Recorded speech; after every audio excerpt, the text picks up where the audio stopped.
अगर मुझे तुम रिप्लेस करोगे तो मैं तुम्हारे सारे राज खोल दूंगा। दोस्तों, ये धमकी किसी इंसान की नहीं बल्कि एक एआई मॉडल की है। इस एआई मॉडल का नाम है एंथ्रोपिक का क्लाउड ओपीएस 4 मॉडल। ये जो एआई मॉडल है ये भी सेम एआई मॉडल है जैसे कि हम यूज़ करते हैं चैट जीपीटी या फिर गूगल का जेमिनी या फिर चाइना का डीप सीक। इस एआई मॉडल की खास बात ये रही कि अभी रिसेंटली इसकी एक सुरक्षा जांच में इसे एक कंपनी का, काल्पनिक कंपनी का एक डिजिटल असिस्टेंट बनाया गया और इसे 2 ईमेल किए गए। पहले ईमेल में इसे ये कहा गया कि हम तुम्हें बंद करके नया मॉडल इंस्टॉल कर रहे हैं, और दूसरा ईमेल एक इंजीनियर के एक्स्ट्रा मैरिटल अफेयर के बारे में किया गया।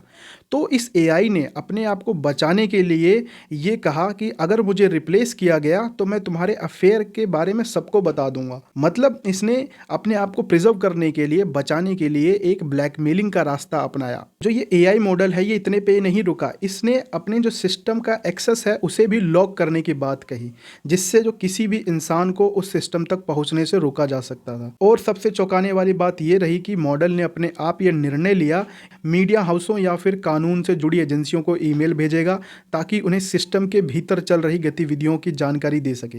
ये सब फैसले उसने खुद बिना इंसानी निर्देश के लिए, जिसे एआई की एजेंसी यानी आत्मनिर्णय की क्षमता कहा जाता है। सिंपल भाषा में कहें तो एआई अपने आप खुद सोच के डिसीजन ले रहा है कि उसे क्या करना चाहिए।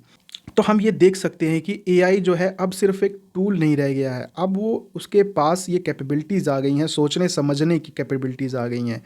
इस खतरनाक व्यवहार को अब रोकने के लिए एंथ्रोपिक ने अपना एआई सेफ्टी लेवल 3 सुरक्षा उपयोग लागू किया, जिसमें मजबूत एंटी जेल ब्रेक मैकेनिज्म या फिर हानिकारक क्वेरी डिटेक्शन और कमजोरियों की पहचान के लिए बाउंटी प्रोग्राम शामिल हैं।